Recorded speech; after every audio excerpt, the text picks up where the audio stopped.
days gone by, tales were told of divine entities incapable of aging. But have you ever wondered what the source of that power may be? Gather round and I'll tell you of the thief who shook Asgard to its core.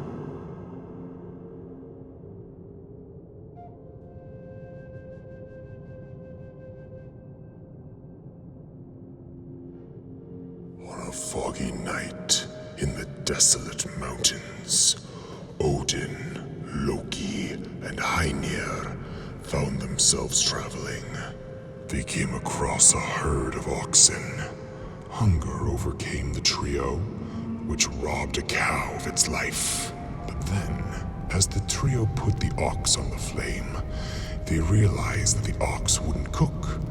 They attempted every angle they could think of, but the red meat would not turn charred. Suddenly, the trio heard a voice from a nearby tree.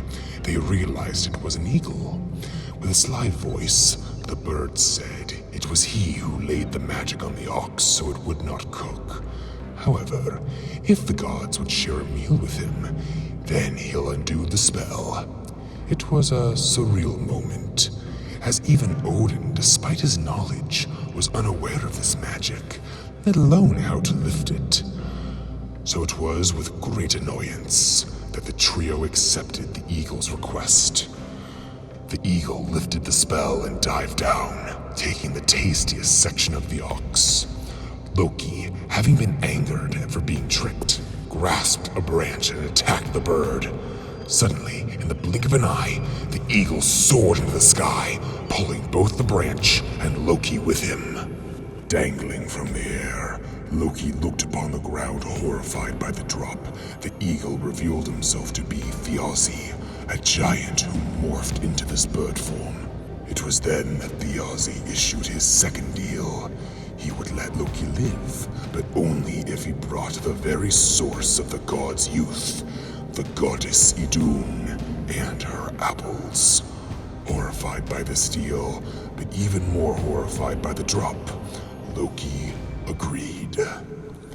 The god of trickery went to Idun. He told her that beyond the walls of Asgard, there was fruit even more marvelous than the ones she grew. Enthralled with the trickster's statement, she demanded that he take her to this place.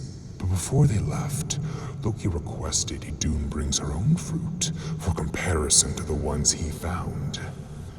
The two entered the woods, and without warning, Thiazi appeared in his eagle form and took Idun away to his abode, the tallest mountain in all the 9 realms, Thryheim. Idun's disappearance was immediately felt by the gods, as old age slithered throughout their bodies.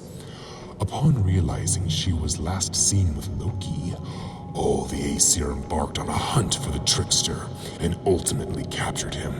They threatened him with all manners of pain until finally Loki told them what happened. It was then that the gods demanded Loki fix the problem himself and get Idun back with death as his punishment should he fail.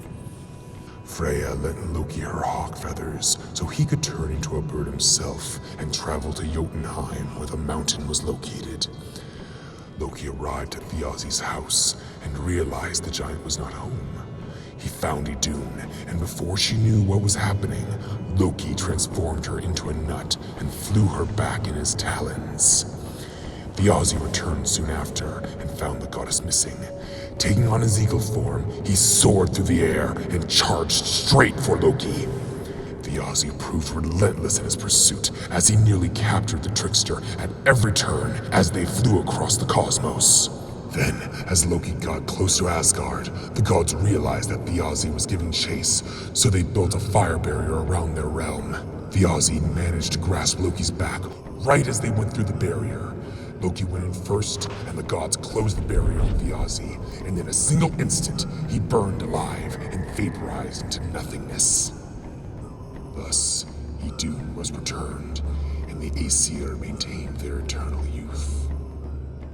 And it was not a moment too soon, for the time would come where where the Aesir would go to war with a rival race of gods. The subject of my next myth. If you enjoyed the video, please give it a like. If you'd like to stay up to date, press the subscribe button and hit the notification bell. Thank you, and we'll see you in the next video.